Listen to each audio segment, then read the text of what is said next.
श्री कृष्णा श्री कृष्णा श्री कृष्णा श्री कृष्णा। गुरुर्ब्रह्मा गुरुर्विष्णु गुरुर्देवो महेश्वरः गुरु साक्षात् परं ब्रह्म तस्मै श्री गुरवे नमः। तस्मै श्री गुरवे नमः। अंतःकरण राहित्य साहित्याभ्याम विशिष्यते उपाधि जीव भावस्य ब्रह्मतायाश्च नान्यथा।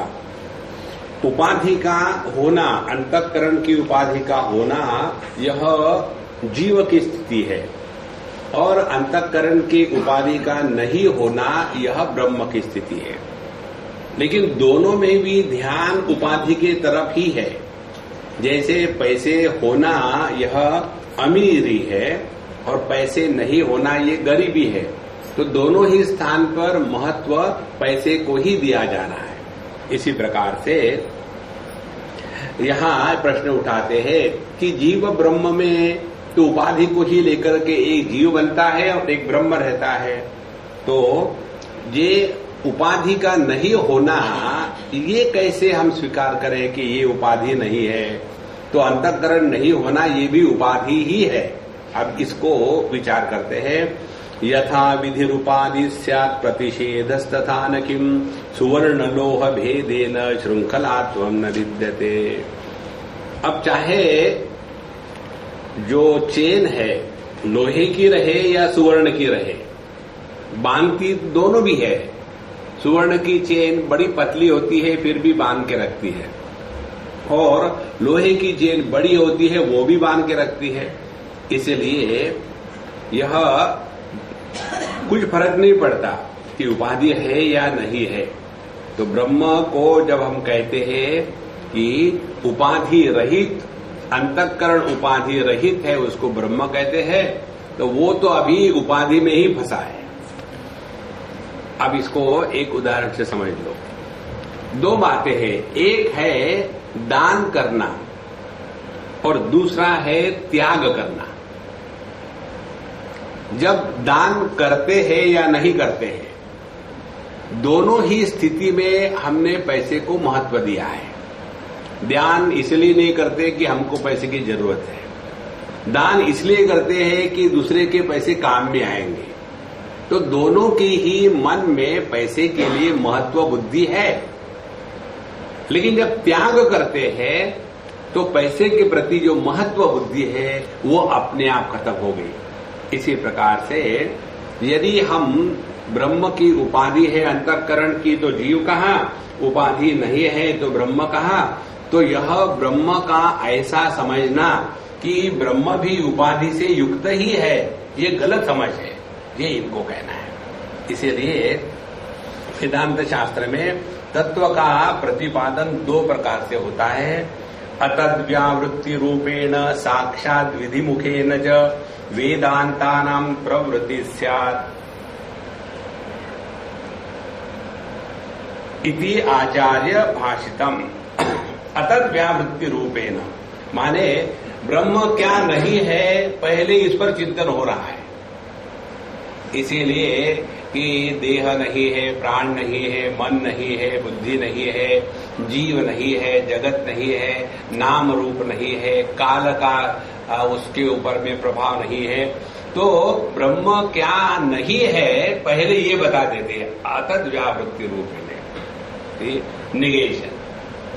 तो पहली बात ये, और दूसरी बात ये है कि विधि मुखेन च, फिर ब्रह्म क्या है इसका असर्शन करते हैं। दो बातें, तो ये दोनों को लेकर के यही बात भगवान शंकराचार्य के अन्य ग्रंथों में आती है कि दो प्रकार से यह तत्व का प्रतिपादन होता है। क्योंकि हमें दो ही समस्या है, एक समस्या है उपाधि की और दूसरी समस्या है अपने आप को पहचानने की। जैसे एक गरीब आदमी को एक एनजीओ आया और वो बेचारा जली पुरानी सूखी रोटी खा रहा था, तो ये आकर के कहता है कि देखो तुम जो खा रहे इसके न्यूट्रिशन वैल्यू कुछ भी नहीं है, ये बेकार है। फेंक दो इसको। तो उसने फेंक दिया। अब मैं क्या खाऊं? बोले मुझे क्या मालूम। इसी प्रकार से तुम देह नहीं, प्राण नहीं, मन नहीं, बुद्धि नहीं, कुछ नहीं हो तुम। अच्छा ठीक है, फिर मैं क्या हूं? अब मुझे क्या मालूम। ऐसे थोड़ी होता है। तो दोनों प्रकार से जो हम नहीं है उसका त्याग और जो हम है उसका असर्शन करना, ये दो को मिला करके वेदांत में तत्व का उपदेश होता है। अच्छा, किस प्रकार से? अहम अर्थ परित्यागात अहम ब्रह्मेति धीकुतः। एक प्रश्न उठाते हैं। अहम अर्थ परित्यागात, जब हमने अपने मैं का अर्थ त्याग दिया, जैसे कि मैं देह नहीं हूं तो मैं गायब हो गया, मैं जीव नहीं हूं तो मैं गायब हो गया, तो फिर मैं ब्रह्म हूं ये किसको समझ में आएगा? देखो कैसा सुंदर डाउट है। डाउट भी सुंदर होता है। अहम अर्थ परित्यागात अहम ब्रह्मेति धीकुतः। कैसे किसको होगा ये ज्ञान कि मैं ब्रह्म हूं? क्योंकि जिसको ज्ञान हो रहा है वो तो गायब हो गया। ये मालूम है प्रश्न कैसा है? मुझे सोना है, मुझे सोना है, मुझे सोना है, और सोने के लिए बैठे और सो गए। अब कौन सोया? जागृत पुरुष कभी नहीं सो सकता क्योंकि सुषुप्ति में जागृत पुरुष नहीं होता। तो कौन सोया? ऐसा ही ये प्रश्न है कि ये जो मैं पकड़ के रखे हैं उसका यदि हम त्याग कर देंगे तो फिर यह मैं ब्रह्म हूं ये ज्ञान किसको होगा? ये प्रश्न उठाया। तो कहते हैं न एवं, इस प्रकार से विचार नहीं करते। फिर अंशस्य त्याग भाग लक्षण उदितः। तो हमने आपको पहले ही बताया था भाग लक्षणा, जहत अजहत लक्षणा में एक अंश का त्याग करते हैं, दूसरे का नहीं। जैसे यहां उदाहरण दिया था सोयम देवदत्ता, यह देवदत्त है। इसमें ऐसे उदाहरण ले लो समझने के लिए। जिस कृष्ण ने मक्खन चुराया, जिसने मट्टी खाई, जो वृंदावन में रास लीला करे, जिसने अर्जुन को युद्ध की भूमि में उपदेश किया, वही श्री कृष्ण द्वारका में जाकर के बसा। अब हमको कृष्ण को समझना है तो क्या करना पड़ेगा? जितनी देश काल वस्तु और परिस्थिति की उपाधियां है उनका त्याग करना है, कृष्ण का त्याग नहीं करना है। जैसे जो पहले बालक देह में था, फिर बालक देह का त्याग हो गया, फिर टीनेज आ गया, फिर टीनेज देह का त्याग हो गया, फिर मिडिल एज आ गया, तो मिडिल एज देह का त्याग हो गया, बुढ़ापा आ गया। तो हमने देह का त्याग करना है, लेकिन इन देह को आधार देने वाली जो एक वस्तु है वो ज्यों की त्यों है। इस प्रकार से हमने एक भाग का त्याग किया और दूसरे भाग को रिटेन किया है। तो यही कहते हैं कि भाग लक्षणा त्याग लक्षणा। तो जैसे ये वही गुंडोपंत है जो 1950 में कुंभ मेले में अपने आप को एक पैर पर खड़ा रख करके हाथ ऊपर करके खड़े थे और आपने उनको दंडवत किया था। और अब कौन है गुंडोपंत? मिनिस्टर है। तो हमको करना क्या है? कुंभ मेला, एक टांग पर खड़े रहना, 1950 ये उपाधि का त्याग करना है। और अब 2009 मिनिस्टर और सज्जन व्यक्ति, इनका त्याग करना है। तो हमने एक अंश का त्याग किया, लेकिन दोनों अंश को धारण करने वाले गुंडोपंत वही है। वहां कोई गड़बड़ानंद थे, अब यहां पंत बन गए। पंत माने PANT, इसलिए एक भाग का त्याग करना है। तो अहम ब्रह्मेति ये कौन जानेगा? अब ये संदेह मालूम है किस लिए आता है? इसलिए आता है कि हमने जीव को या मैं को एक स्वतंत्र अस्तित्व के रूप में स्वीकार किया है, इसीलिए ये संदेह आता है। हमने पहले से देखा है जीव कौन है, जैसे अपना दर्पण में प्रतिबिंब क्या है, उसमें 3 बातें आती है, प्रतिबिंब, दर्पण और अपना मुख कमल, तीनों को मिलाकर के उस प्रतिबिंब की सिद्धि होती है। इसी प्रकार से जीव माने परमात्मा या ब्रह्म और अंतःकरण की उपाधि, और उस अंतःकरण की उपाधि में ब्रह्म का प्रतिबिंब, तीनों को मिलाकर के जीव होता है। तो ये जो मैं अहम जीव है, इसने उपाधि का त्याग कर दिया। माने यदि दर्पण को हटा दिया तो प्रतिबिंब चला जाएगा, लेकिन जो मुख है वो ज्यों का त्यों रहेगा। इसीलिए ये जो प्रश्न आता है ना, ये इसलिए आता है कि हम हमेशा जीव को परमात्मा से इंडिपेंडेंट अलग स्वीकार करते हैं। ये मूल भेद है। इसी को लेकर के योग शास्त्र में, धर्म शास्त्र में झगड़े इसी को लेकर के होते हैं। देखो, यदि ये बात स्पष्ट समझ में आ जाए, जीवो ब्रह्मेति ना परहा, जीव की सत्ता परमात्मा से स्वतंत्र नहीं हो सकती। यदि जीव की सत्ता परमात्मा से स्वतंत्र है तो जीव परमात्मा से श्रेष्ठ है। देखो संतो, इस चीज को एकदम स्पष्ट समझ लेना, और इसी को समझाने के लिए हम आपका स्वयं का उदाहरण देते हैं। पति यह एक स्वतंत्र व्यक्तित्व नहीं है। पति होने के लिए पहले आदमी होना पड़ता है, फिर दूसरे दर्पण के जगह में पत्नी चाहिए उपाधि के रूप में, फिर आदमी और उपाधि पत्नी, और उस उपाधि के साथ रह करके आदमी जब चलता है तो पति बनता है। और भगवान की दया से उपाधि चली गई, भगवान की दया से ही होती है, नहीं तो नहीं हो सकती। तो पति भी चला जाएगा, लेकिन आदमी ज्यों का त्यों रहेगा।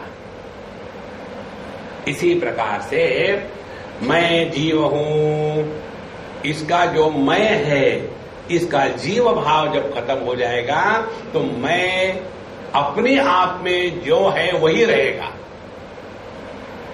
अब इसको और थोड़ा सूक्ष्मता से चिंतन करें। जहां जहां हम सुखी दुखी होते हैं, यह सुखी दुखी होने वाला यह औपाधिक व्यक्तित्व है। देखो, हम सुखी दुखी होते हैं, माँ बाप, भाई बहन, सास बहू, अमीर गरीब, ऐसे करके हम दुखी होते हैं। केवल मनुष्य के रूप में हम दुखी नहीं है। तो जितनी ये औपाधिकता है, ये औपाधिकता ने ही हमारे परिपूर्ण स्वरूप को ढक दिया है, और इसीलिए हम दुखी होते हैं। देखो, एक आदमी कितनी चीजें होता है, कितनी चीजें बनता है, पति बना, पिता बना, पुत्र बना, ससुर बना, सब कुछ बना, तो इतना सारा बोझा उसने अपने सर पर ढो के रखा है, और उसके नीचे वो भूल गया है कि बेसिकली वो आदमी है, और दुखी होने वाली ये सब उपाधियां हैं। इसीलिए यह जो अनुभूति है, आत्मानं चेत विजानीयात् अयम् अस्मीति पुरुषः, तो हमने अपने मैं को ही निकाल दिया।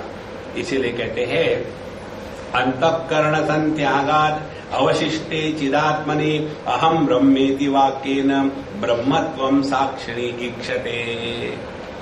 तो अंतःकरण संत्यागात्, अंतःकरण के स्थान पर दर्पण को ले लो, दर्पण का त्याग कर दिया तो उसमें जो प्रतिबिंब है उसका क्या हुआ, इससे कोई मतलब ही नहीं।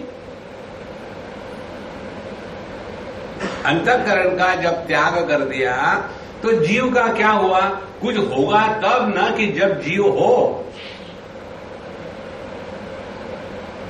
देखो आपका ये जन्म मरण खत्म हो जाएगा, ना पिछला जन्म है ना अगला जन्म है, ना पाप है ना पुण्य है, ना धर्म है ना अधर्म है। ये सब पढ़ाने की प्रक्रिया है। इसी में हम फंसे हुए हैं, इससे अपने आप को निकल जाना है। इसीलिए जब तक के अंतःकरण की उपाधि है तभी तक जीव भाव है। और यह अंतःकरण की उपाधि नित्य नहीं है, ये प्रकट होती है निकल जाती है, प्रकट होती है निकल जाती है। अंतःकरण संत्यागात् अवशिष्टे चिदात्मनि। तो जैसे दर्पण को हटा दिया तो अपना चेहरा बना रहता है, उसी प्रकार से अंतःकरण का त्याग होने के बाद भी अपने अभाव का अनुभव किसको नहीं आता। गहरी नींद में अंतःकरण का त्याग हो जाता है, लेकिन फिर भी किसी को अपने अभाव का कभी अनुभव नहीं आया। तो अंतःकरण संत्यागात् अवशिष्टे चिदात्मनि अहम ब्रह्मेति वाक्येन ब्रह्मत्वं साक्षिणी ईक्षते। तो ये जो तत्वमसि महावाक्य का उपदेश हुआ तो उसका जो अनुभव आया है अहम ब्रह्मास्मि, तो ये अहम कौन सा है? अब ये उपाधि रहित नित्य उपलब्ध बोध जो है इसी को अहम कहते हैं। इसलिए ये जो प्रश्न था कि उपाधि का होना यह भी एक बंधन है, उपाधि का नहीं होना ये भी बंधन है, तो ये अर्थ गलत है। क्योंकि जब हमने उपाधि को उसके अधिष्ठान सहित समझा है, जीव को यदि हम परमात्मा में अंतःकरण की उपाधि से जीवत्व अध्यारोपित किया जाता है, ऐसा यदि हमने ठीक से समझा तो उपाधि का त्याग होने के बाद मैं का त्याग हो जाता है। लेकिन इस मैं को जो आधार दे रहा था उसका त्याग नहीं होता। तो जो बचा रहता है, जिसका त्याग असंभव है, देखो उपनिषद में एक जगह आता है अहेयम अनुपादेयम। अहेय माने जो त्याग के योग्य नहीं है, माने जिसका त्याग किया ही नहीं जा सकता, वो परमात्मा है। और दुनिया क्या है? दुनिया वो है कि जिसको पकड़ा नहीं जा सकता। और हम क्या कर रहे हैं? दुनिया को पकड़ने का ट्राई कर रहे हैं और अपने स्वरूप का त्याग करने का, दोनों असंभव है। इसलिए अहम ब्रह्मेति वाक्येन, मैं ब्रह्म हूं, इस वाक्य से अपना जो स्वरूप है, पहले जो हमने अपने आप को परिच्छिन्न देह माना था, जीव माना था, ये दोनों बातें नष्ट हो जाती हैं और केवल अपना स्वरूप बचा रहता है। अब इसमें एक समस्या ये आती है, समस्या ये है कि यदि हमने अपने जीवन में जो भी ज्ञान प्राप्त किया है, किससे ज्ञान प्राप्त किया है? मन से, अंतःकरण से। और उस मन का, अंतःकरण का ही त्याग हो गया, तो फिर कैसे जानेंगे अपने आप को? देखो, जितने रूप रंग है उसको आंखों के द्वारा जाना, आंखों का ही त्याग कर दिया तो अपने रूप को कैसे पहचानेंगे? लेकिन हम ये भूल जाते हैं कि अपन तो बाबा अरूपम अस्पर्शम, अपना कुछ रूप हो तब तो आंखों की आवश्यकता है। देखो, ये प्रकाश से बिजली के सभी रूप रंग का प्रकाशन होता है, लेकिन यह प्रकाश बिजली को नहीं प्रकाशित कर सकता है। कारण एक ही है कि बिजली का अपना कोई रूप रंग नहीं, और इसीलिए ये सभी के सभी इंद्रिय एकदम यूजलेस हो जाते हैं। तो यह जो अहम ब्रह्मास्मि ज्ञान की अनुभूति है, अब ये कैसे होती है ये बताते हैं। स्वप्रकाशोपि साक्षेव धीवृत्त्या व्याप्यतेन्यवत् फल व्याप्यत्वमेवास्य शास्त्रकृद्भिर निवारितम। अब यहां जरा टेक्निकल सब्जेक्ट है, ध्यान से सुनना। किसी भी वस्तु का जब ज्ञान होता है तो उसमें 3-4 चीजों का होना आवश्यक है। जैसे यह मोबाइल फोन है, तो पहले अपना जो मन है इस वस्तु के आकार को धारण कर लेता है। जैसे प्रकाश का अपना कोई आकार नहीं, तो ये प्रकाश जिस वस्तु पर पड़ेगा उस वस्तु के आकार को उस प्रकाश के किरणों ने धारण कर लिया। उसी प्रकार से हमारे मन का कोई आकार नहीं, तो मन उस वस्तु के आकार को धारण कर लेता है। उसको कहते हैं वृत्ति व्याप्ति, पहली स्टेप। उसके पश्चात दूसरी बात आती है, वो बात यह है कि यह मोबाइल फोन है, इसको मैं जानता हूं। माने हरेक ज्ञान में 2 बातें आ गई। एक, हमारे मन ने वस्तु का आकार धारण किया, और दूसरी, उस आकार का जो ओनर है कि इसको मैं जानता हूं, तब तक के ज्ञान की निष्पत्ति नहीं होती। तो जो बौद्ध प्रत्यय है, जो बुद्धि के माध्यम से, वृत्ति के माध्यम से ज्ञान की प्राप्ति होती है, उसमें पहले वृत्ति व्याप्ति हुई तो उस वस्तु का आकार धारण किया, फिर फल व्याप्ति हुई, माने मैं इसको जानता हूं, तब यह ज्ञान हुआ। देखो, जैसे यह वस्तु हमारे बल्ब के सामने रख दी, तो इसका आकार उस प्रकाश ने धारण कर लिया, लेकिन ज्ञान किसी को हुआ क्या? ज्ञान होने वाला कोई चैतन्य चाहिए। तो वहां मन के उपाधि के माध्यम से यही बात होती है। पहले मन वस्तु के आकार को धारण करता है, वृत्ति व्याप्ति, फिर मैं इसको जानता हूं, जानने वाला पैदा होता है। तो जिस ज्ञान के साथ ज्ञाता पैदा होता है वह मानसिक प्रत्यय है, और जिस ज्ञान में ज्ञाता पैदा नहीं होता, जैसे हम अपने को जानते हैं, तो अपने को हम जानते हैं ऐसे जैसे मोबाइल फोन को जाना है? नहीं, हम अपने आप को ना तो इंद्रियों के माध्यम से जानते हैं, ना तो बुद्धि के माध्यम से जानते हैं, ना किसी विकारों को लेकर के जानते हैं। तो यह जो अपना आपा है, उसमें मैं मुझे जानता हूं, यह भावना निर्माण नहीं होती। इसीलिए कहते हैं स्वप्रकाशः अपि साक्षी एव धीवृत्त्या व्याप्यते अन्यवत्। तो हमारी बुद्धि जो या वृत्ति जो है वो अपने स्वरूप को एक ऑब्जेक्ट या विषय बनाती है, अहम ब्रह्मास्मि। और जहां हमारा मन अपने स्वरूप के तरफ मुड़ गया, वृत्ति व्याप्ति हुई, लेकिन उसमें फिर क्या हो गया? यह मन अपने ही आप की तरफ जब मुड़ जाता है तो मन गायब हो जाता है। जैसी आंखें जब तक के अन्य वस्तुओं को देखती है तब तक के उनमें दृष्टि है, और वही आंखें जब अपने आप की तरफ मुड़ जाती है तो दृश्य और दृष्टि और इसीलिए देखने वाली आंखें, ये तीनों गायब हो गई। आवृत्त चक्षुः अमृतत्वमिच्छा। इसीलिए यही बात मन की है। मन हमेशा अन्य के बारे में ही सोच सकता है। मन हमेशा ग्रहण करता है, उस समय अन्य के प्रतीति को निर्माण करके ही जानता है। लेकिन इसी मन को जब अपने स्वरूप की तरफ लगाया तो यह मन ही गायब हो गया, माने वृत्ति व्याप्ति हो गई। उसके पश्चात फल व्याप्ति नहीं हो सकती।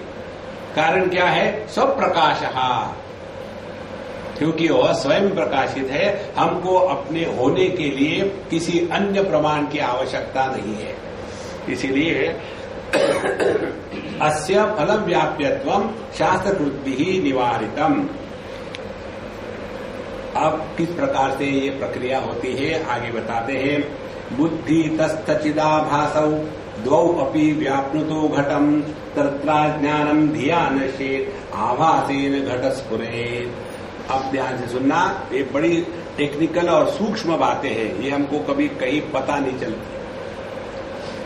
बुद्धि और उस बुद्धि में चिदाभास का प्रतिबिंब। अब ये दो बातें हो गई। अब यह जो बुद्धि है, जो भी आकार धारण करती है, उस आकार को वृत्ति कहते हैं। और हरेक वृत्ति में चैतन्य का प्रतिबिंब चिदाभास के रूप में होना ही है। You cannot stop it. जैसे दर्पण में प्रतिबिंब होना ही है, उसको हम रोक नहीं सकते। उसी प्रकार से कोई भी वृत्ति निर्माण हुई तो उस वृत्ति में चिदाभास का प्रतिबिंब पड़ेगा। तो वृत्ति चिदाभास युक्त जब होती है तभी वह सेंशिएंट हो जाती है, तब वो सजीव हो जाती है। उसके बाद क्या होता है? ऐसी वृत्ति द्वौ अपि व्याप्नुतः घटम, ऐसी वृत्ति जिसमें आकार भी है उस वस्तु का और उस वृत्ति में परमात्मा का चिदाभास के रूप में प्रतिबिंब भी है, ऐसी वृत्ति तत्र अज्ञानम धियानश्ये। तो जब वृत्ति ने उस वस्तु का आकार धारण कर लिया तो उस वस्तु के बारे में जो अज्ञान था वो नष्ट हो गया। तो पहले अज्ञान का नाश हो गया और फिर आभासेन घटे स्फुरे, और फिर जो चिदाभास उस वृत्ति में पड़ा हुआ था वह बताता है कि यह घट है। देखो, यह दुनिया की वस्तुओं के बारे में। यही प्रक्रिया जब अपने स्वरूप के बारे में होती है तब क्या होता है? ब्रह्मण्य ज्ञान नाशाय वृत्ति व्याप्ति अपेक्षिता स्वयं स्फुरण रूपत्वात् नाभास उपयुज्यते। लेकिन जब हमको अपने आप को पहचानना है तो ब्रह्मणि अज्ञान नाशाय वृत्ति व्याप्ति ही अपेक्षिता। तो अपने बारे में जो अज्ञान है उसको नाश करने के लिए वृत्ति व्याप्ति की आवश्यकता है। माने हमको ब्रह्म के बारे में ज्ञान होना आवश्यक है, और यही ब्रह्म के बारे में ज्ञान जो होता है शास्त्र का श्रवण करके, उसको कहते हैं परोक्ष ज्ञान। अच्छा महाराज, अब उसके पश्चात क्योंकि जैसे जागतिक वस्तु के बारे में वृत्ति के आकार ने उस वस्तु का अज्ञान नष्ट कर दिया और उसमें जो चिदाभास है उसने ज्ञान को प्रकट किया। दोनों बातें, एक अज्ञान का नाश और दूसरा ज्ञान का प्राकट्य। लेकिन जब ये अपने स्वरूप की बात आती है उसमें स्वयं स्फुरण रूपत्वात्, लेकिन अपना स्वरूप जो है चैतन्य चिदाकाश या तो चेतन सत्ता, वह स्वयं प्रकाशित है। स्वयं प्रकाशित होने के कारण उसमें चिदाभास की आवश्यकता नहीं है। देखो, अब यही बात अपने सिंपल टर्म में देखो। किसी व्यक्ति को पूछा जाए उस कमरे में कौन है, तो कहेंगे वहां फर्नीचर है। तुमने कैसे जाना? मैंने अपने आंखों से देखा। और वहां तो अंधेरा था, नहीं, एक खिड़की खुली थी, वहां से लाइट आ रहा था। माने उस कमरे के अंदर के फर्नीचर को देखने के लिए बाहर की लाइट की आवश्यकता थी, क्योंकि फर्नीचर स्वयं प्रकाशित नहीं था। दूसरी बात, फर्नीचर को जब तक के इस व्यक्ति ने अपने बुद्धि में वृत्ति के रूप में ग्रहण नहीं किया तब तक के उसमें क्या है पहले आदमी को मालूम नहीं था। इसको मालूम था कि वहां क्या है, तो अज्ञान का नाश हो गया। और क्योंकि यह व्यक्ति जिंदा है तो वो कहता है मैंने देखा फर्नीचर को। लेकिन यही बात जब अपने स्वरूप में आती है तो ब्रह्मणि अज्ञान नाशाय वृत्ति व्याप्ति अपेक्षिता। तो अपने स्वरूप के बारे में हमको कुछ मालूम ही नहीं है। हम तो पति पत्नी भाई बहन इसी में फंसे हुए हैं। तो यहाँ से उपाधि का त्याग करके करके करके शास्त्र का श्रवण किया, मनन किया, निधिध्यासन किया, और ऐसा करते अब ये बात पता चल गई कि हम देह नहीं हो सकते, ना कि हम जीव हो सकते हैं। इतना हमने सुन लिया है। लेकिन यह परोक्ष ज्ञान है। तो ये परोक्ष ज्ञान की स्थिति कैसी है? लेक्चर देते समय ब्रह्म, लेक्चर के बाद भ्रम, लेक्चर सुनते समय आनंद, लेक्चर खत्म होने के बाद देवानंद।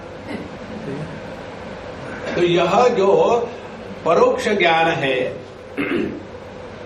इसकी स्थिति क्षणिक होगी, पक्की नहीं होगी। तो पहले ब्रह्मणि अज्ञान नाशाय वृत्ति व्याप्ति अपेक्षिता।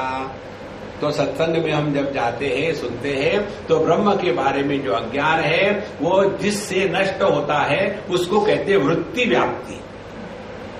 वृत्ति में उस ज्ञान को ग्रहण कर लिया, लेकिन अभी अनुभव थोड़ी हुआ है, तो फिर क्या करेंगे? इस ज्ञान का दूसरे को सुनाएंगे। देखो, जब आदमी को डाइजेस्ट नहीं होता तो वॉमिट होता है। इसीलिए ये बहुत कठिन साधना है। जो थोड़ा बहुत पढ़ लेते हैं ना, उनको चुप रहना मुश्किल है। और फिर ऐसा आदमी नॉन स्टॉप। हम अभी कहीं गए थे और एक सज्जन हमारे साथ आए। मैं नॉर्मली किसी को भी अपने कार में कहीं ले नहीं जाता हूं, क्योंकि पोल्ट्री फार्म शुरू हो जाता है। और एक सज्जन आए, हमारे मित्र, 2 घंटे की जर्नी थी, बड़ा रोड खराब था। हम और हमारे मित्र पीछे बैठे, होंडा गाड़ी थी, और ड्राइवर और ये सज्जन सामने बैठे। अब शांति से जाना है, कितना आनंद आता है। उन्होंने जो शुरू किया, अब अगला आदमी सुनना चाहता है नहीं चाहता है, उसको इसमें इंटरेस्ट है या नहीं है। 5 मिनट, 10 मिनट, आधा घंटा, 1 घंटा, 2 घंटे नॉन स्टॉप। बीच में फोन आया तो रुक जाएगा। हाँ, अच्छा गुप्ता जी, फिर क्या हो गया? और हमको इंटरेस्ट नहीं है रे बाबा। नहीं, बड़ा अच्छा है। आदमी उसमें लग जाता है क्योंकि डाइजेस्ट नहीं हुआ है। इसीलिए ब्रह्म ज्ञान की जब परिपक्वता होती है तब व्यक्ति के अंतःकरण में शांति का साम्राज्य हो जाता है। शांति का साम्राज्य मैंने डिप्रेशन नहीं, क्या ब्रह्म हो गया। देखो, एकदम अलर्टनेस रहता है। तो ब्रह्मणि अज्ञान नाशाय वृत्ति व्याप्ति अपेक्षिता स्वयं स्फुरण रूपत्वात्, क्योंकि यह परब्रह्म स्वयं चेतन सत्ता है, इसके लिए चिदाभास की आवश्यकता नहीं।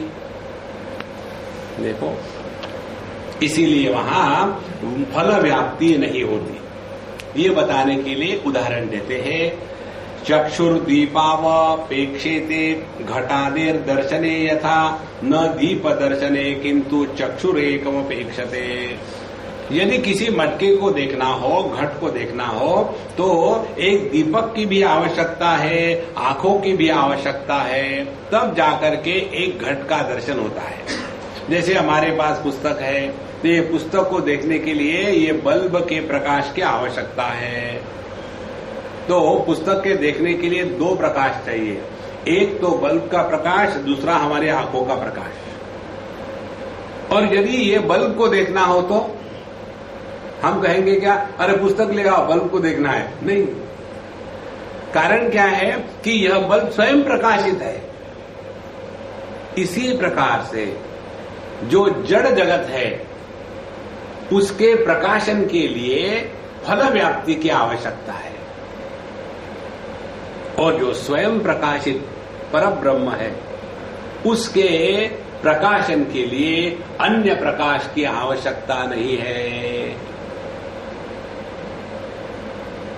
देखो महाराज, कल हम किसी के यहां खाना खाने गए थे रात को, तो उन्होंने कहा, स्वामी जी आपने जो बताया था मुझे समझ में नहीं आया। हमने कहा कोई बात नहीं, वो ब्लफ थी, भूल जाओ। तो क्या आप प्रवचन में ब्लफ मारते हैं? हमने कहा हम 24/7 ब्लफ ही मारते हैं। तो बोले ये कैसा सत्संग कभी ब्लफ होता है? बिल्कुल पक्का ब्लफ होता है। बोले कैसे? हमने कहा परमात्मा के बारे में क्या बताते हैं? न तत्र वाग गच्छति, परमात्मा वाणी का विषय नहीं है। जो वाणी का विषय नहीं है उसके बारे में बोलना ब्लफ होगी, नहीं तो क्या। और ये भी बताते हैं कि दुनिया केवल एक प्रतीति मात्र है, यह केवल इल्यूजन है। इल्यूजन के बारे में आप कुछ भी बोलो झूठ ही होगा। यदि हमने बताया कि मिराज वाटर की स्पेसिफिक ग्रेविटी इतनी होती है और इसमें इतने मिनरल कंटेंट होते हैं, तो सब बकवासी तो है। मिराज वाटर नाम की वस्तु हो तब तो कुछ बोलो उसके बारे में। तो माने जो भी बोलते हो ब्लफ होता है, सॉलिड। इसीलिए चम्मच आप ले लो हाथ में चम्मच लेने से झूठा होता है क्या? उसी चम्मच को जीवा लगाओ तो झूठा हो गया। माने जिसको जीवा स्पर्श करती है वो झूठ है। इसीलिए चुप बैठो। देखो महाराज, अपने स्वरूप को जानने वाला अपने से अन्य नहीं होता। इसीलिए चक्षुः दीपावपेक्षते घटादे दर्शने यथा, जड़ जगत को प्रकाशित करने के लिए चिदाभास जहां फल व्याप्ति होती है उसकी आवश्यकता है, लेकिन अपने स्वरूप को पहचानने के लिए फल व्याप्ति संभव भी नहीं। स्थितोप्यसौ चिदाभासो ब्रह्मण्येकी भवेत् परम न तो ब्रह्मण्यतिशयम् फलम कुर्यात् घटादिवद। अब इसको एक उदाहरण से समझ लो। एक दर्पण है, उस दर्पण के सामने एक आपने ऑर्डिनरी बिना जलाई हुई मोमबत्ती रख दी, तो वो दर्पण में उसका प्रतिबिंब के कहाँ रहेगा? जितना बाहर डिस्टेंस होगा उतना ही अंदर अपीयर होगा। डेप्थ तो नहीं है, डेप्थ ओनली अपीयर्स। अब वो आप मोमबत्ती नजदीक नजदीक नजदीक ले आओ तो वो उसका प्रतिबिंब नजदीक आएगा। एक एक्सपेरिमेंट। दूसरा एक्सपेरिमेंट, वही मोमबत्ती उसको जलाओ, जलाने के बाद नजदीक नजदीक नजदीक ले आओ और एकदम दर्पण के पास रख दो, तो गर्मी के कारण पीछे का जो मर्क्यूरी ऑक्साइड लगा होता है वो धीरे धीरे पिघल करके निकल जाएगा। जैसे पीछे का मर्क्यूरी ऑक्साइड निकल गया उसमें का प्रतिबिंब गायब हो जाएगा। इसी प्रकार से यह जो चिदाभास है, जड़ जगत को प्रकाशित करने वाला, इसकी सत्ता तभी तक है कि जब तक जिसको प्रकाशित किया जा रहा है वह जड़ वस्तु है। लेकिन यही चिदाभास जब चेतन सत्ता की तरफ मुड़ता है तो अपने आप गायब हो जाता है। जैसे दर्पण के सामने लाया हुआ यह जो ज्योति का प्रतिबिंब था अपने ही गर्मी से गायब हो गया। इसी प्रकार से अपने स्वरूप के ज्ञान में वृत्ति व्याप्ति की अपेक्षता है, लेकिन फल व्याप्ति नहीं होती। इसीलिए मैं ब्रह्म को जानता हूं, यह ज्ञान उत्पन्न नहीं होता। देखो, मैं ब्रह्म हूं, जानता हूं नहीं। देखो, हमने आपको एक बार उदाहरण दिया था। एक बार कहीं हम थे हवाई जहाज में और ये केसरी ट्रैवल का ग्रुप था और एक सज्जन आकर के मुझे पूछते हैं, यू आर स्वामी? मैंने क्या कह रहा है? You are Swami? Any objection? फिर वो चला गया उसके पत्नी के पास। फिर दोनों में खुश खुश हो गई। उन्होंने कहा, तुम्हें बसा? तो बैठ लिया। और उसके बाद वो आई, बोले you look like Swami Anubhavananda, do you know him? No, what reply will I give? तो I said yes no, yes no, ना, yes yes no, yes no कैसा होता है? ऐसे देखो, मैं अनुभवानंद को जानता हूं, यस, लेकिन वैसे नहीं जानता जैसे आप जानती हो। देखो, इसीलिए only the language of contradiction alone can reveal the truth. इसीलिए अहम ब्रह्मास्मि यह ज्ञान और मैं दुनिया को जानता हूं ये ज्ञान, ये दो ज्ञानों में यही फर्क है कि दुनिया को जानने वाले ज्ञान में ज्ञाता पैदा होता है और स्वयं को जानने वाले ज्ञान में ज्ञाता पैदा नहीं होता। इसीलिए ज्ञाता रहित जो ज्ञान है वही ब्रह्मानुभूति है, और इसीलिए जो ब्रह्म ज्ञानी है उसको अभिमान नहीं होता। देखो, और जो भौतिक ज्ञानी है, मैं PhD हूं, सब गूगल को कट पेस्ट करके थीसिस बनाते हैं और PhD बन जाते हैं। हम पिछले बार गए थे वाराणसी में, वहां एक बाबा जी थे, योगी थे, बोले कि स्वामी जी आप यहाँ आइए, मैं आपको प्राणायाम सिखाऊंगा। मैंने ठीक आ जाऊंगा। तो फिर उन्होंने अपना दिखाया थीसिस।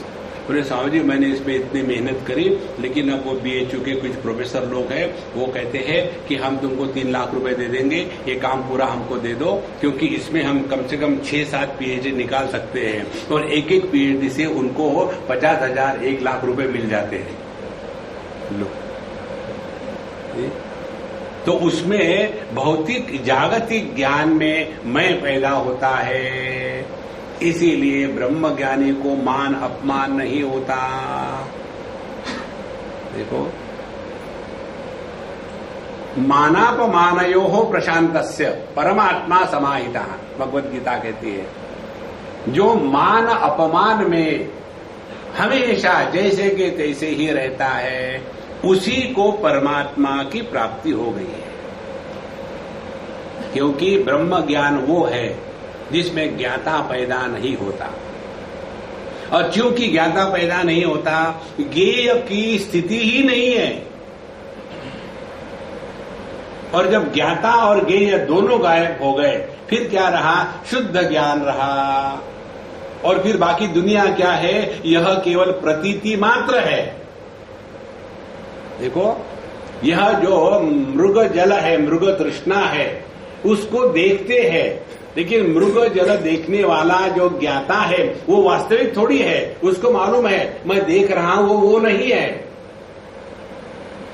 इस प्रकार से स्थितः अपि असौ चिदाभासः ब्रह्मणि एकी भवेत् परम। तो यह जो जानने वाला है यही परब्रह्म में एक हो गया। जैसे दर्पण में का जो प्रतिबिंब था, ये प्रतिबिंब गायब हो गया, क्योंकि उसकी स्थिति केवल प्रतिबिंब रूप में ही थी। उसी प्रकार से चिदाभास, जहां अंतःकरण गायब हो गया, चिदाभास गायब हो गया। तो न तो ब्रह्मणि अतिशयम फलम कुर्यात् घटादिवत।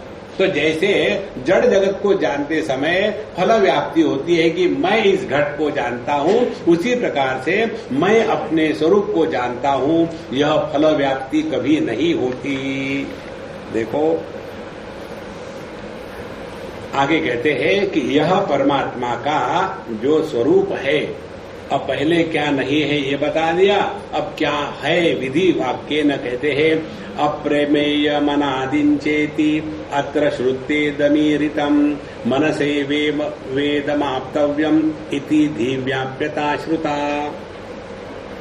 अब जब आता है श्रुति वाक्य में अप्रमेयम अनादि, परमात्मा अप्रमेय माने यह ऑब्जेक्ट ऑफ परसेप्शन नहीं बन सकता। देखो, प्रमेय माने जिसको जाना जाता है अपने से अन्य रूप में। परमात्मा को हम अपने से अन्य रूप में नहीं जान सकते। तो अप्रमेय अनादिम च, जिसका आदि अंत नहीं है, यह श्रुति के द्वारा जो बताया गया है, यह हो गई फल व्याप्ति का अभाव। और मनसा एव इदम अवाप्तव्यम इति धी व्याप्यता श्रुता। और उसके बाद बताते हैं कि यह परमात्मा मन के द्वारा ही ग्रहण करने योग्य है। तो जब हम अपने मन को तत्व चिंतन में लगाते हैं कि यह परमात्मा अप्रमेय अनादि है, तो अप्रमेय अनादि निर्विकार और अरूप अनंत इत्यादि जब इस शब्दों में मन को लगाते हैं तो मन ही गायब हो जाता है। देखो, मन जिंदा रहता है तभी जब मन का कोई आकार होता है। मन जब निराकार हो जाता है तो मन की सत्ता समाप्त हो गई, फिर केवल चेतन सत्ता रहती है। इसीलिए निराकार माने क्या? आकार का अभाव। इसको लेकर के विज्ञान भैरव इस ग्रंथ में ध्यान की प्रक्रिया आती है। अभाव का चिंतन करना है। तो जैसे रूप रंग के अभाव को देखना है तो गहरी अंधकार में बैठो, आंखें खुली रखो। तो आंखें तो रूप रंग को देख सकती है, लेकिन अंधकार में रूप भी नहीं, रंग भी नहीं है, फिर भी आंखें खुली है। तो यह जो अनुभव है, जब हमारी आंखें देख रही है, देखना हो रहा है, लेकिन कुछ दिखा नहीं जा रहा है, उस समय की जो स्थिति है वह अपने स्वरूप की स्थिति है। रूप रंग अनेक है, उनका अभाव एक है। देखो, उसी प्रकार से दूसरा अभाव, शब्द का अभाव। शब्द अनेक है और शब्द का अभाव, शांति एक है। तो जब हम शब्द के अभाव का चिंतन करेंगे तो मन अपने आप गायब हो गया। लेकिन उसमें अपने अभाव का किसी को अनुभव नहीं आता, क्योंकि यह नित्य उपलब्ध चेतन सत्ता है। इसीलिए मनसा एव इदम अवाप्तव्यम। तो परमात्मा को मन के द्वारा ग्रहण करना माने परमात्मा के ये जो निषेधात्मक वर्णन आते हैं शास्त्रों में, जैसे अजोपि सन्नव्ययात्मा भूतानाम ईश्वरोपि सन् अजः अपि मैं जन्म रहित हूं। देखो, मया तदमिदं सर्वं जगदव्यक्तमूर्तिना मस्थानि सर्वभूतानि न चाहं तेष्वस्थितः न च मस्थानि भूतानि पश्य मे योगमैश्वरम् भूतभृन्न च भूतस्थः ममात्मा भूत भावनः। 9वें अध्याय में भगवान कहते हैं, मया अव्यक्त मूर्तिना इदम जगत व्याप्तम। मैं जो निराकार हूं, यह संपूर्ण आकार युक्त जगत का आधार हूं। इसीलिए सभी कुछ मुझ में है, लेकिन मैं उनमें नहीं हूं।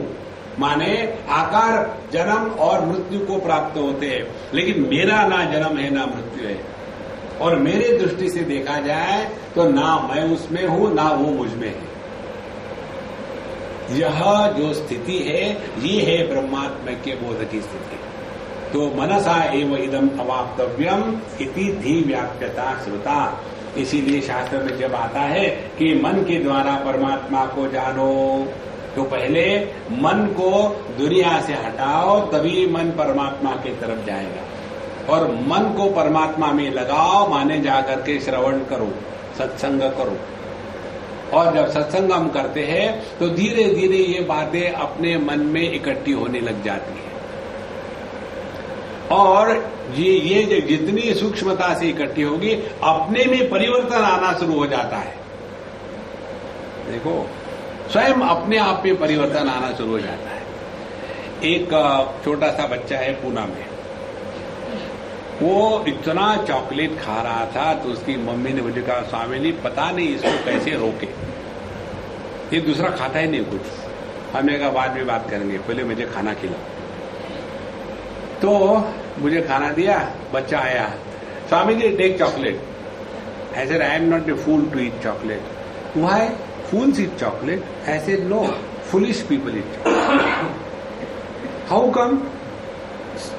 6 साल का लड़का, एक्सट्रीमली इंटेलिजेंट, बहुत बढ़िया बोलता है। फिर मैंने उसको सुनाया कि एक तुम्हारी ही उम्र का लड़का था गोवा में, और तुम्हारे ही जैसा बड़ा स्वीट था, बड़ा इंटेलिजेंट था, और तुम्हारे ही जैसा बहुत चॉकलेट खाता था। फिर एक बार उसको दांत में दर्द हो गया तो डॉक्टर के पास ले गए, तो डॉक्टर ने अंदर से देखा कि पूरा उसका मुंह सड़ गया है। तो फिर डॉक्टर ने उसको एनेस्थेसिया दिया मुंह को, और एक एक दांत को ऐसा चिमटे से निकाल करके फेंक दिया, और उसको सब दिखाया, देख तेरे दांत, उसके अंदर कीड़े पड़े हुए थे। अब वो 5 साल का लड़का, 6 साल का लड़का ऐसे लग रहा था 80 साल का बूढ़ा हुए। मैंने बोला मुझे ऐसा नहीं होना, इसीलिए मैं चॉकलेट नहीं खाता। उसको नहीं बताया कि तुम मत खाओ। दूसरे बार जब मैं गया, Swami ji I have stop eating chocolate, see my teeth. उसके बाद उसकी मां कहती है स्वामी जी मैं उसको बोल बोल के थक गई, कभी नहीं माना, आपने उसको एक बार भी नहीं कहा। हमने कहा देखो जब सुनार कान सोचता है ना तो दर्द नहीं होता। देखो महाराज, यह जो ज्ञान है ना, ये जब अपने आप में सिप होता है तब परिवर्तन आता है, ये बताने से नहीं होता। देखो जब व्यक्ति को ये बात समझ में आ जाती है कि सबसे ज्यादा शक्ति का व्यय होता है अनावश्यक बातें करने से, जब ये बात हृदय में उतर गई ना, तो अपने आप आदमी अनावश्यक बातों से उपरत हो जाता है। जब व्यक्ति को ये बात समझ में आती है कि मेरा अपने पर कंट्रोल नहीं है, कि अमुक अमुक चीजों में जब मैं लग जाता हूं तो अपने आप को बर्बाद कर लेता हूं, तो दूर हो जाओ। जब हमको पता है कि अमुक अमुक खाने से अपने शरीर में हानि होती है तो अपने आप दूर हो जाते हैं। माने जब समझ बढ़ती है, समझ बढ़ने के पश्चात जो उपरती आती है वो टिकती है, और जो जबरदस्ती से बताया जाता है वो टिकती नहीं है। यह जो ब्रह्म ज्ञान है यह ऐसे ही है। अन्यथा कितना सत्संग सुनते हैं, लेकिन असंगोहम असंगोहम असंगोहम पुनः पुनः, वही आप ही ने तो बताया कि हम पर कोई परिणाम नहीं होना चाहिए, तो हमने यहीं से शुरू किया। देखो संतो, इस ज्ञान में जितनी निष्ठा होगी ना, उतना धीरे धीरे जगत से उपरत हो जाएंगे। इसलिए आत्मानं चेत विजानीयात् अयम अस्मीति वाक्यतः ब्रह्मात्म व्यक्ति मुल्लिख्य यो बोधो सोभिधीयते। इसीलिए यह जो पहला हमने बृहदारण्यक उपनिषद का मंत्र लिया था, आत्मानं चेत विजानीयात् अयम अस्मीति पुरुषः, इसमें अयम अस्मि इति इस वाक्य के द्वारा अपने ब्रह्मात्मैक्य बोध को ही जताया है। माने जब तक के पुरुष, जब तक के यह जीव अपने आप को ब्रह्म रूप में नहीं पहचानेगा, तब तक के ये संसार जारी रहेगा। देखो जब हमको ये हानि समझ में आएगी कि ये दुनिया का महात्म्य तभी तक है जब तक के स्थूल देह के साथ तादाद में है। देखो एक हमारी अम्मा थी दिल्ली में, अभी कल परसों उसका देहांत हो गया, मौनानंद, हमने उनको दिया था संन्यास। बहुत ही जबरदस्त अम्मा थी, she must have been 90 when she died. तो हाईली एजुकेटेड, यूनाइटेड नेशन में रही, और कभी उसने सत्संग और कुछ मालूम नहीं। जब हम दिल्ली में थे तो उनके एक दोस्त ने कहा कि तुम ये भजन कीर्तन के चक्कर में बैठती हो, एक बार आके हमारे स्वामी जी को सुनो। जब से वो हमको सुनी हमारे साथ लग गई। इतना डीप उसका अध्ययन, ये पंचदशी का पूरा श्रेय उसको जाता है। वो मेरे पीछे ही पड़ी रही, लिख लिख करके सुनती थी, और टेप रिकॉर्डर रख करके, पहले उस समय इतना भी नहीं था, और फिर सुनती थी, लाती थी, देती, स्वामी जी पढ़ो, स्वामी जी पढ़ो। इस प्रकार से पुस्तक आया। और अब वो कल परसों वो जब उसका देहांत हो गया, उसके लड़के का मुझे फोन आया, स्वामी जी मॉम हैज एक्सपायर्ड। तो उस समय मेरे दिमाग में विचार चल रहा था, उसने इतनी ये मेहनत करी, ये आया बाहर पुस्तक वगैरह, अब वो चलेगी तो क्या फर्क पड़ा? कहीं कुछ फर्क नहीं। हम लोग जगत के वस्तु व्यक्तियों में कितने उलझ जाते हैं, मानो यही सब कुछ है। आज तक कितने आगे चले गए, कितनी बड़ी बड़ी इंस्टीट्यूशंस निर्माण हो गई। देखो, राम का अयोध्या का राज्य, रावण का लंका का राज्य, कृष्ण का द्वारका, अलेक्जेंडर द ग्रेट, देखो कितने आगे चले गए हैं। लेकिन हमको ऐसा लगता है कोन्योस्ति सदृशों। जब अपनी बुद्धि विस्तृत हो जाती है ना, तब छोटी चीजों से निकल जाती है। लेकिन हम अपने कपूर में फंसे हुए हैं, जैसे वो छोटे छोटे मच्छर होते हैं ना, कितना भी हटाओ उनको नहीं आएंगे, आएंगे। इसी प्रकार से अनावश्यक बातों में ऐसे फंस जाते हैं। और इसका मूल क्या है? देहात्म भाव। तो जब ये बात समझ में आएगी इसका मूल देहात्म भाव है, तो जो भी हमारे आध्यात्मिक साधना होगी उसमें देहात्म भाव का निराकरण करना यही मूल मंत्र रहेगा। अब सवाल ये है कि उसको करने से कैसा होगा, क्या होगा? तो उसके पहले प्रभाव को जाने। देहात्म भाव का निराकरण होने से जगत के प्रति जो आसक्ति है, वस्तु के प्रति आसक्ति और व्यक्तियों के प्रति संबंध दोनों खत्म हो जाते। देखो, यदि वस्तुओं के प्रति आसक्ति और व्यक्तियों के प्रति संबंध ये हमको परेशान नहीं करते तो हम जीवन मुक्त है। फिर जहां भी हम रहेंगे 100% रहेंगे। हमारे अभी की स्थिति क्या है? हम हैं यहां और हमारे दिल के 1000 टुकड़े हुए हैं, कोई यहां गिरा कोई वहां गिरा। और क्योंकि हम डिसइंटीग्रेटेड रहते हैं, एकदम बिखरे बिखरे रहते हैं, और इसीलिए आनंद का अनुभव नहीं आता। हमको बताना मत, लेकिन बताओ अपने आप को 75 मिनट में कितने मिनट आप सुनते हो? हाँ, यही नहीं सुना। देखो, मनीराम इधर से उधर। अच्छा, मन कहां कहां जाता है? जहां जहां हमने महत्व दिया है वही मन जाता है। तो जब तक हमने दुनिया के वस्तु को, व्यक्तियों को महत्व दिया है, तब तक के ये दुनिया हम पर चढ़ी रहेगी। देखो, दुनिया की कोई भी वस्तु हमको नहीं बांधती, हम ही जाकर के चिपकते हैं। इस प्रकार से आत्मानं चेद विजानीयात् अयम अस्मि इति वाक्यतः, तो मैं यह हूं ये बताने का तात्पर्य है ब्रह्मात्म व्यक्ति उल्लिख्य। यह जो ब्रह्मात्म के बोध है, इसी को बताने के लिए इस मंत्र में यह आत्मानं चेद विजानीयात् अयम अस्मि इति पुरुषः ये शब्द आए हैं। इसीलिए बाकी का सब ठीक ही है अपने स्थान पर। इसीलिए हमने आपको कल परसों भी बताया था, वेदांत में व्यक्ति का महत्व नहीं है, आप किस गुरु से सुनते हो ये महत्व नहीं है, क्या सुनते हो ये महत्व है। बाकी सभी संप्रदाय में, पंथों में चले जाइए आप, वहां गुरु को लेकर के इतना चढ़ा देते हैं, और फिर गुरु महाराज कहते हैं यदि तुम किसी दूसरे गुरु के पास जाओगे तो मेरा मार्केट डाउन होगा, लेकिन मैं करने नहीं दूंगा, फिर तुमको गुरुद्रोह होगा, और गुरुद्रोह होगा तो तुम नरक में जाओगे, फिर मुझे भी वहां आना पड़ेगा, लेकिन मैं नहीं वहां।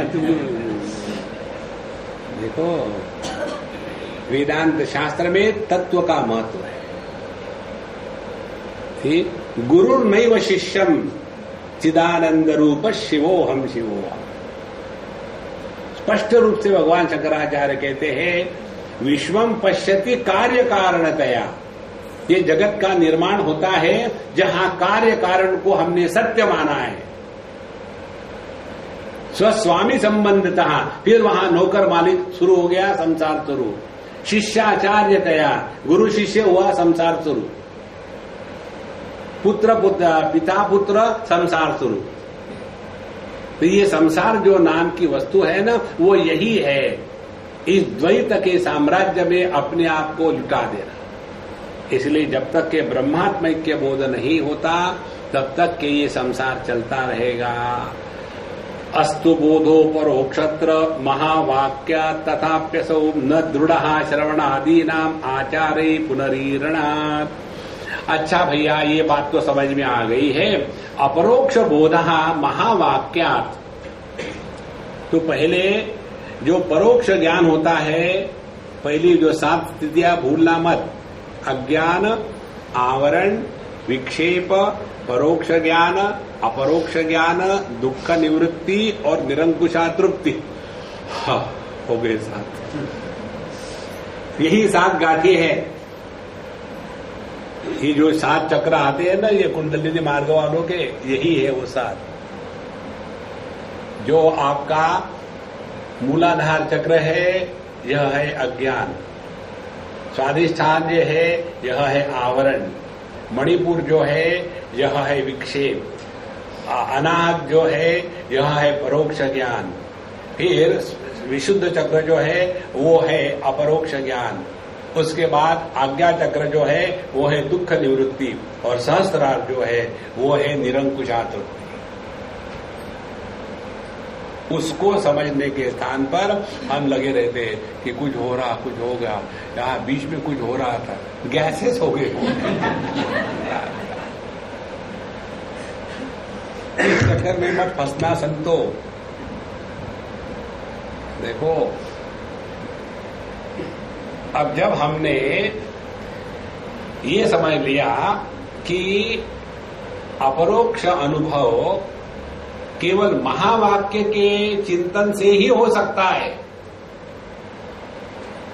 परोक्ष ज्ञान तो हमको सुनने को, सबको आपको परोक्ष ज्ञान हो गया है। देखो, किसी को भी दवा होता दर्द निकल आएगा, परोक्ष ज्ञान हो गया। अगले को भ्रांति हो गई, कहीं रियलाइज तो नहीं है, ये हो जाएगा, उसमें कोई कठिनाई नहीं है। लेकिन अपरोक्ष ज्ञान के लिए महावाक्य का चिंतन जरूरी है। और इसीलिए कहते हैं कि भले हमको परोक्ष ज्ञान से बातें पता चल गई, फिर भी यह जो अपरोक्ष ज्ञान है, ये हमको सुनते समय होता है, लगता है कि हाँ बिल्कुल पक्की बात है, लेकिन न दृढ़, लेकिन वो पक्का नहीं। हो गई बात पक्की।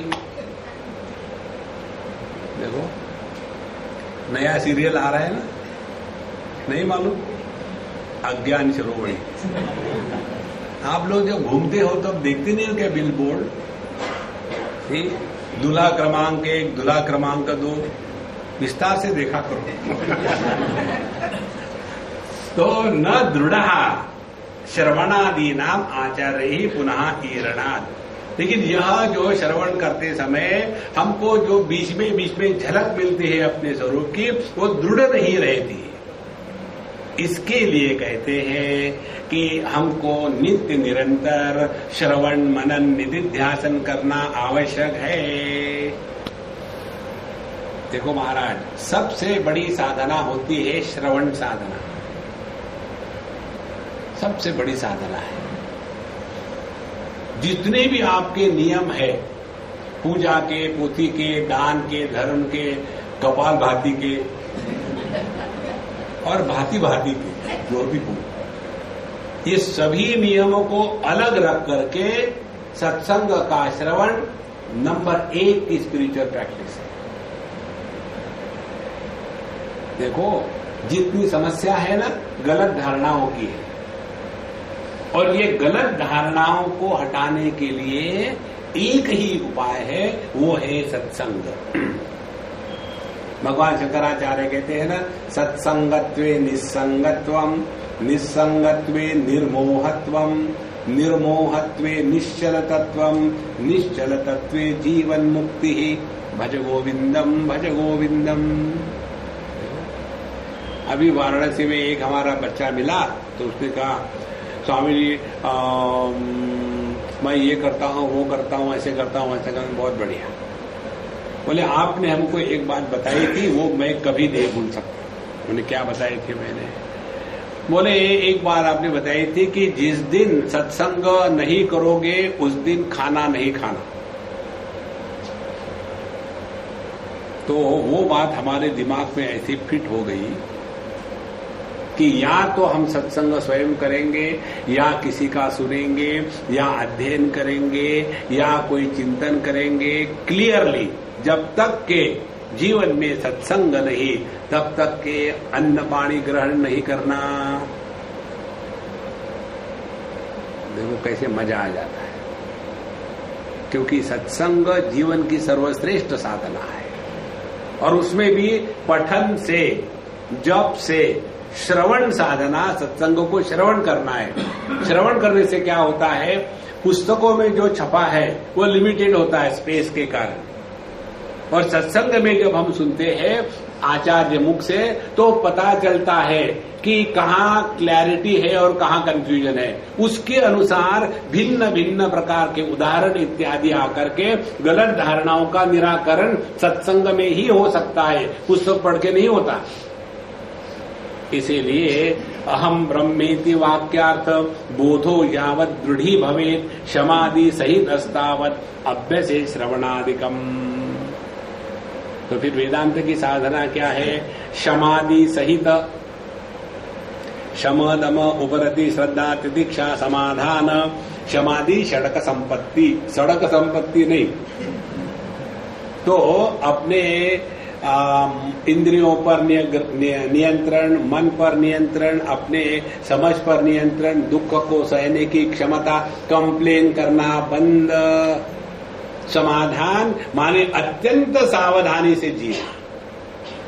अत्यंत सावधानी से जीना माने इसके बारे में जागृत होना। जैसे हमने आपको उदाहरण दिया था कि वो सज्जन एक नहीं, दो नहीं, 2 घंटे नॉन स्टॉप बोल रहे थे कि अगला सुनना चाहता है या नहीं। हमको ये बात समझ में नहीं आती, जहां हमारी आवश्यकता नहीं है हटो वहां से। और ये सिद्धांत हर जगह लागू होता है। देखो, एक बार हम आ रहे थे ऑस्ट्रेलिया से। हमको लेने के लिए हमारा शाम आता है हमेशा, वो आया है। रात को 2 बजे की फ्लाइट आ गई, और दूसरे दिन की रात की 2 बजे की फ्लाइट को हमको लंदन जाना था। तो आ गए हम। तो उसने कहा कि स्वामी जी, आपको ना तो कोई आश्रम है, ना तो कोई इंस्टीट्यूशन है, ना तो कुछ प्रोजेक्ट है, आप इतनी दौड़ा भागी दिन रात काहे को करते हो? हमने कहा एग्री, आज के बाद मैं तुम्हारे घर में रहूंगा, कहीं नहीं जाऊंगा। नहीं, ऐसी बात नहीं है। देखो महाराज, इस दुनिया में सूर्य को हम नमस्कार क्यों करते हैं? क्योंकि वो आता जाता है। कभी किसी ने आकाश को नमस्कार किया है? आकाश के लिए एक भी प्रार्थना नहीं है। पृथ्वी के लिए है, जल के लिए है, गंगे से यमुने से गोदावरी सरस्वती। पृथ्वी के लिए है, समुद्र वसने देवी पर्वतस्तन मंडले। अग्नि के लिए है, अग्नि पुरोहित, अग्नि अस्मान वयुनान विश्वान। वायु के लिए है हनुमान जी। आकाश के लिए एक भी प्रेयर नहीं है, क्योंकि वो नित्य उपलब्ध है। इससे भी ज्यादा परमात्मा नित्य उपलब्ध है। Who cares? देखो महाराज, जहां अपनी आवश्यकता नहीं वहां मत रहो। ये तभी होगा कि जब हम एकदम सजीव बन करके रहेंगे। तो फिर घर में भी जहां हट जाओ, वहां से कोई जरूरत नहीं। अगला क्या कर रहा है? Everybody has got a right to do mistakes and suffer. लेकिन वो लोग गलती कर रहे हैं तो क्या करे? तबला बजाओ ज्यादा से ज्यादा, बाकी कुछ मत करो। Get out before somebody has to tell us. तो क्षमादि सहित तो शम दम उपरति श्रद्धा तितिक्षा समाधान, ये जब हमारे जीवन में आएगा ना, समाधान माने क्या, मन अत्यंत सावधान हो जाता है। और ऐसा जो अत्यंत सावधान मन है, सावधान मन से श्रवणादिकम अभ्यसेत, फिर जाकर के हमको श्रवण मनन निधिध्यासन करना संभव है। ये कब तक करना है, अहम ब्रह्मेति वाक्यार्थ बोधो यावत दृढ़ी भवेत, जब तक के अहम ब्रह्मास्मि अपने स्वरूप में जब तक के पूर्ण निष्ठा नहीं हो जाती, तब तक के यह श्रवण मनन निधिध्यासन इसको अखंड जारी रखना है। देखो महाराज, आजकल हम लोगों को कितनी सुविधा है, आईपॉड पे भर लो, कान में लगा करके चले जाओ घूमने। धीरे धीरे अपने आप परिवर्तन आ जाएगा। और यदि परिवर्तन नहीं आता है तो हमारे श्रवण में गड़बड़ी है। क्या श्रवण में गड़बड़ी है, एट ए टाइम 2 विंडो खुल गई है, एक दुनिया की विंडो और एक आध्यात्मिक विंडो। तो दोनों में से एक ही विंडो एक्टिवेट होती है, दोनों विंडो साइमल्टेनियसली कभी एक्टिवेट नहीं होती, एक्सेप्ट इन मैकबुक। हमारे मैकबुक में है ये provision, you can create multi screen on the same screen, और 6 या 8 या 12 स्क्रीन तैयार कर सकते हो, और उसमें 6, 8, 12 भिन्न भिन्न प्रोग्राम साथ साथ चल सकते हैं। लेकिन वो केवल मैक में है, विंडोज में नहीं है। विंडो माने खिड़कियां। अच्छा महाराज, तो अहम ब्रह्मेति वाक्यार्थ यावत दृढ़ी भवेत, जब तक के अपनी ब्रह्मनिष्ठा पक्की न होवे तब तक के श्रवण मनन निधिध्यासन अखंड चलते रहना है। देखो, अच्छा, यह श्रवण मनन निधिध्यासन इसका इतना महत्व क्यों है, कारण क्या है, इसकी 3 बातें बताते हैं।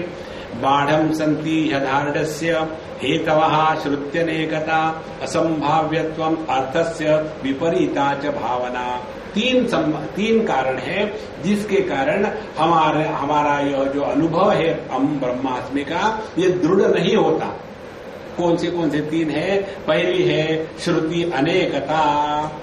शास्त्रों में उसी तत्व को लेकर के अनेक प्रकार के विचार आते हैं। जैसे सृष्टि को लेकर के दर्जनों सृष्टि के निर्मिति की प्रक्रिया है। कहीं तो बताते हैं 5 महाभूत है, छांदोग्य में बताते हैं 3 है, कहीं बताते हैं कि ये दुनिया एकदम फट से पैदा हो गई, कहीं बताते हैं कि धीरे धीरे पहले आकाश निर्माण हुआ, फिर आकाश से वायु, फिर वायु से अग्नि, फिर अग्नि से जल, फिर जल से पृथ्वी, फिर पृथ्वी में वनस्पति, और वनस्पति से फिर पुरुष उत्पन्न हुआ। इस प्रकार से इतने भिन्न भिन्न विचार है। कई बताते हैं सो ईक्षत, उसने केवल ईक्षण किया, बहुश्याम, मैं अनेक हो जाऊं, और वो अनेक हो गया।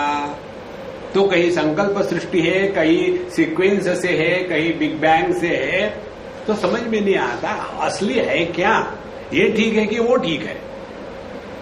इसीलिए श्रुति अनेकता के कारण श्रवण करते समय भी हमारे मन में दृढ़ता नहीं आती।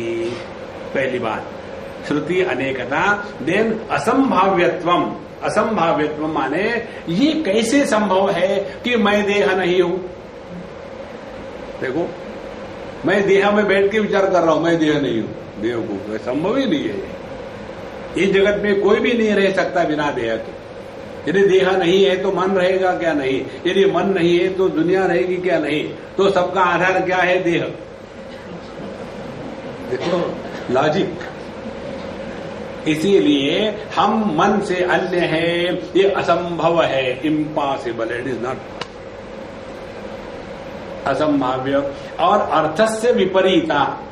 और ये जो बताया है हमको कि यह दुनिया मुझ में है, मैं दुनिया में नहीं हूं, ये समझ में नहीं आता, कैसे हो सकता है? अब देखो अपना सबका ज्ञान क्या है। एक छोटे से उदाहरण से, जब हम सुवर्ण के आभूषण खरीदने जाते हैं तो उस समय हम देख करके पूछते हैं ना, इसमें सोना है ना? तो सुवर्ण के आभूषणों में सोना होता है कि सोने में सुवर्ण के आभूषण होते हैं? तो हमने उस नाम रूप को सत्य माना है और उसमें जो सुवर्ण है वो उसका गुण हो गया है। लेकिन असल में क्या है, सुवर्ण सत्य है और नाम रूप उस पर अध्यारोपित किए गए हैं। इसी को कहते हैं विपरीताच भावना। हमको भी ऐसे लगता है हम देह के अंदर है, देखो, इसीलिए मैं जो देह के अंदर है, आप जो देह के बाहर है, संसार स्वरूप। और ये मैं अंदर आप बाहर, ये जो अंदर बाहर की कल्पना है ये तभी तक वैलिड है जब तक कि देहात्म भाव है। गहरी नींद में देहात्म भाव खत्म हुआ तो अंदर बाहर का भेद समाप्त हो गया। और जब अंदर बाहर का भेद समाप्त हो जाता है तो ना जीव है, ना जगत है, ना ईश्वर है, ना सुख है, ना दुख है, वहां केवल स्नोरिंग है, खर्र खर्र। देखो, स्नोरिंग इसलिए होता है, कोई स्नोरिंग करता नहीं, मालूम है आपको? ट्राई करके देखो जागृत अवस्था में स्नोरिंग, यू कैन नॉट। ठीक, स्नोरिंग के लिए मैं का अभाव चाहिए। इसलिए जितने भी खर्राटे मारते हैं ना वो रियलाइज है, जो सत्संग में सोते हैं वो रियलाइज है। मुझे इन लोगों से बड़ा प्रेम होता है। ये तीन है जिसके कारण हमारी ब्रह्मात्मक निष्ठा दृढ़ नहीं होती। एक श्रुति अनेकता, दूसरी असंभाव्य, संभव ही नहीं कैसे हो सकता है कि मैं देह नहीं हूं, और विपरीताच भावना, मैं देह के अंदर हूं और यही मेरा मकान है। इन तीन प्रकार की जो ऑब्स्टेकल है, प्रतिबंध है, उसको निकालने के लिए अब तीन प्रकार की साधना आगे बताते हैं 100वें श्लोक से। उसको हम अगले क्लास में लेंगे। ओम पूर्णमदः पूर्णमिदं पूर्णात् पूर्णमुदच्यते पूर्णस्य पूर्णमादाय पूर्णमेवावशिष्यते। ओम शांति शांति शांति। हरि ओम। श्री गुरुभ्यो नमः। हरि ओम।